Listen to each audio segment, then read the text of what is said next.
In today's video, I'm going to give you a very advanced helm guide to help you become the best helm possible. This video has all the secret tricks and techniques that I have gathered from playing a lot of SOT. This guide leans on the more advanced side, diving deeper into many things I have used to become very good at helming. If you enjoy this guide, let me know in the comments and let me know what other tip videos I should do. This tip will help you gauge if your cannon has angle or not. If the opponent's boat is between this lantern and the sail adjuster, then your cannoneer has angle. If not, then adjust the wheel until the enemy's boat is between them, and then your cannon will have angle. For the second tip, I want to show you the difference in sound between a cannonball hitting an already tier 3 hole compared to it opening a new one. This sound cue can help you determine what holes are being opened without having to be looking at them. This can help you determine if you should send out to board or stay on boat and rep holes without having to go downstairs and check.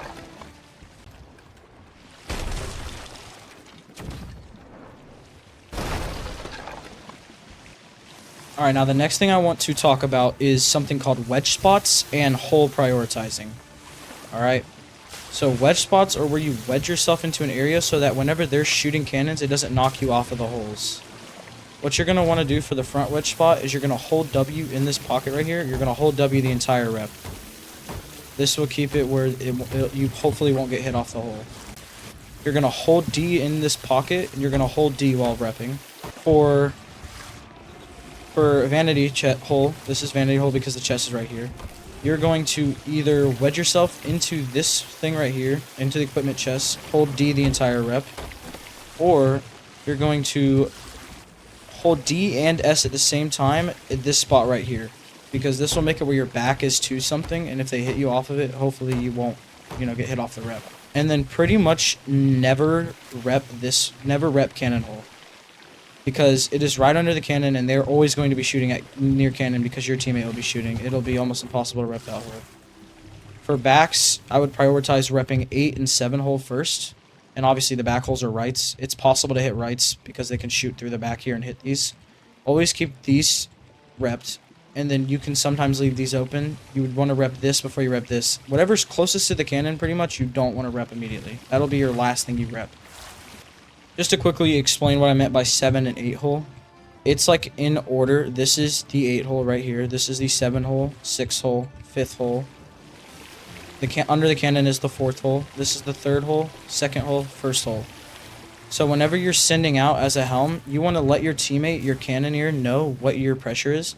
So if you have this hole open, if you have 5 and 4 hole open, then you're 1-1. I'll say that, because you have 1 back and 1 front. If you have 3 backs open and 2 fronts open, you'll say you're 3-2. That just lets your cannon know what pressure you guys are kind of on. Another thing you want to make sure you do is always have your bucket empty. If you have water in your bucket and then you keep it full and you go do stuff and then you come back and try and bucket again, you're going to backsplash and end up sinking your boat by accident. Another thing you want to do is always have your water barrel empty, because if you have your water barrel empty, it will make it where you don't accidentally pick up water from this, and instead of the boat, you pick it up from here. You want to make sure you have this empty at all times.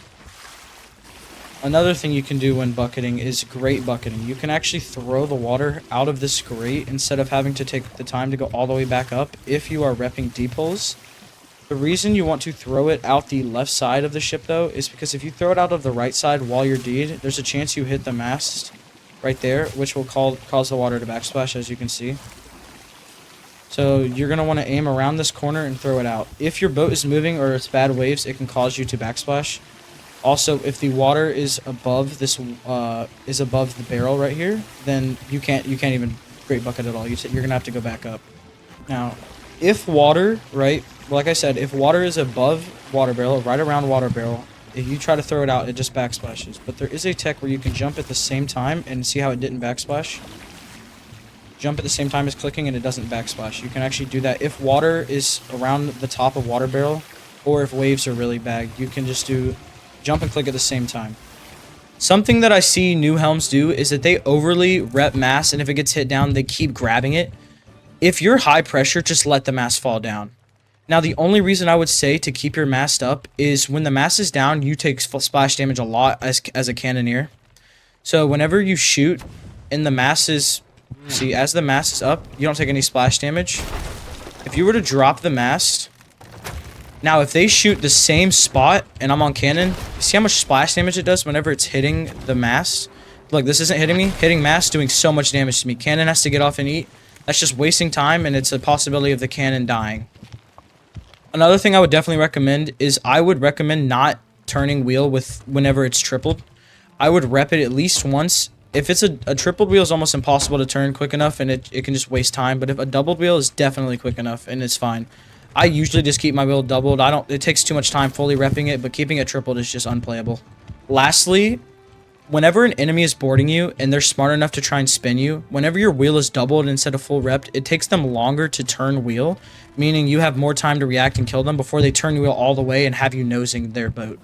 A mistake I see players make is whenever they're boarding a boat and the enemy doesn't know they're there, they immediately run to anchor, which alerts the enemy that the anchor's being lowered, and they can just immediately come and double tap you.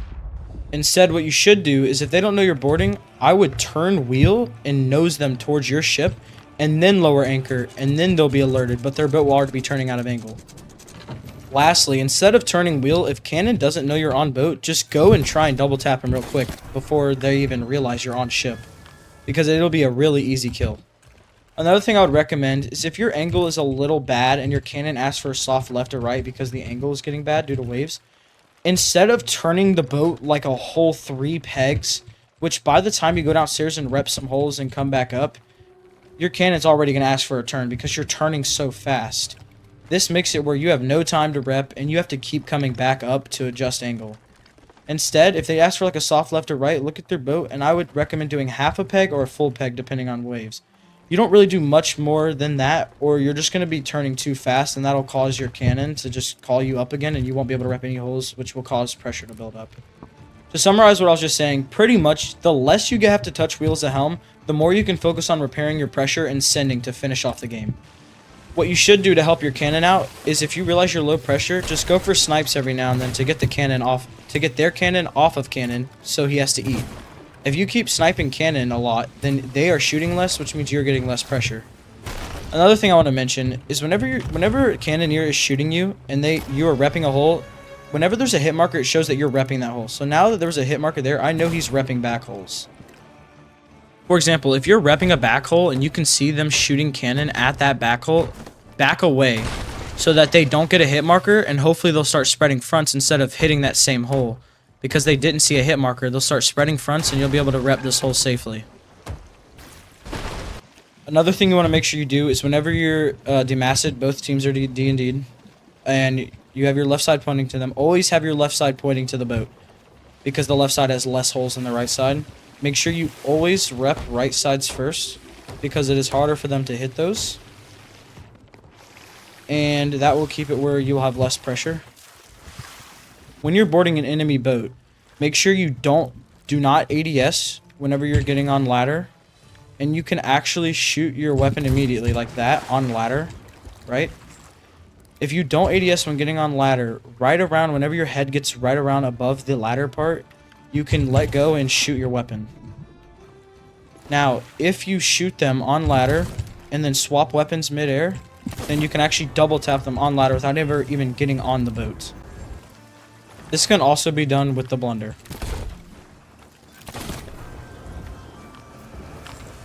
There's also a thing called re-grabbing, and it's where you're on ladder, and whenever they hit you with a blunderbuss, you click your interact button around the same time they shoot, and you can actually get a re-grab sometimes.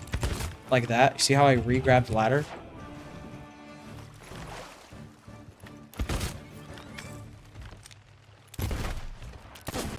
Another thing is, some people don't realize, but on sloop, you can shoot through these stairs and this grate. For example, you can shoot through the stair, and then if he were to go down to the grate here, you can shoot through this too. And you can kill them through the grate. Another thing you can do is whenever you're boarding, you can actually use blunderbombs to make less noise when boarding. If you grab right as the blunderbomb hits the boat, you can actually get on without them hearing you. You can also do this with firebombs. But instead of just throwing it up, I would just recommend throwing it at the back and grabbing at the same time. And they most likely won't hear you.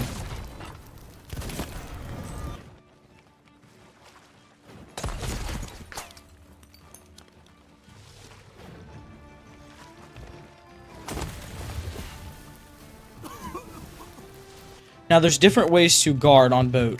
With a flintlock and sniper, the riskiest one, but the easiest to kill would be on canopy, where whenever he's climbing, it's actually pretty easy to two-tap them on ladder, right?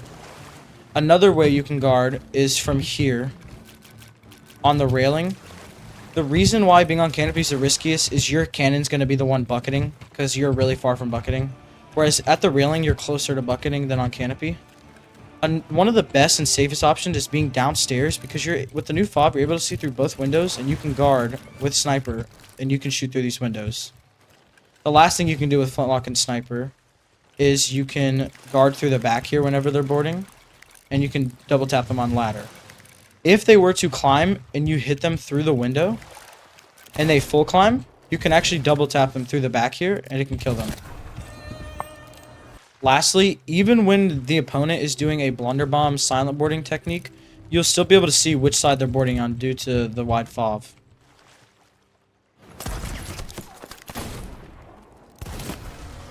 If you happen to be using blunder, you can also guard through window.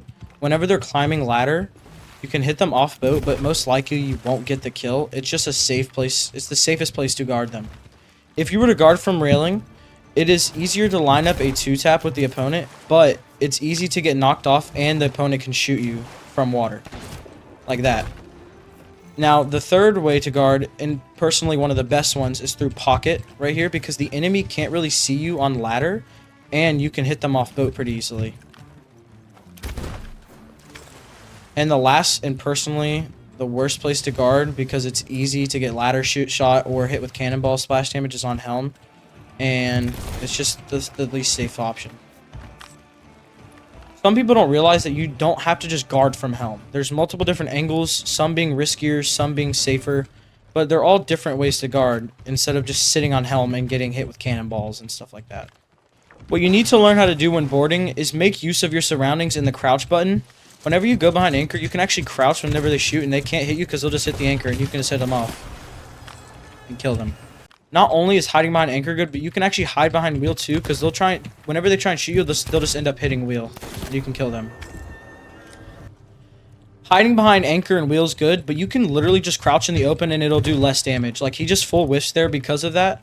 If he reloads and pushes, even if it does damage, it does so much less damage when you crouch. You see how much you see how he full blunders me there, and I did like no damage. Because whenever you crouch, your hitbox is literally shrinking downwards. Your hitbox becomes so much smaller when you're crouched compared to being uncrouched. What I would recommend learning is flintlock sniper when ladder guarding. The reason for this is it has increased range, and it is so much faster to kill people on ladder with it. It's also way more consistent, because the blunder, sometimes you'll do a weak blunder and it won't kill them. And the flintlock has consistent damage, and it has a lot more range. You can kill people from a lot farther range. Another thing I would recommend doing when boarding is just tapping ladder so it makes that noise. They're going to be watching that ladder, and if you can quickly swap ladders, they might not even hear you board the second ladder, and they'll be watching wrong side, and you could board for free. If you know that the enemy is playing sniper pistol, I would recommend not sitting top water, because it makes it really easy for the enemies to just double tap you.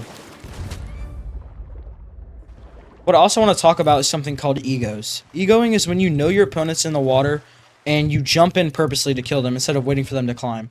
This is good whenever you know you're starting to build up pressure and your teammate is bucketing and you want to kill them fast so you can catch up. Especially if you know your opponent is running blunder, that's when you can safely ego and kill them, because you have range over them and they can't do enough damage to kill you because you're far away. But make sure you change up your ego locations. If I jumped off canopy every single time, he'd be ready for it and he'll just be able to kill me. So make sure you jump off different areas. You can jump off here, you can jump off the front. You can even jump off different parts of the back. Just make sure you're not predictable. And throwing your water bucket in front of your cannonier's cannon can actually cause his cannonball to get blocked. Try and throw it to the left of the cannon to prevent this from happening.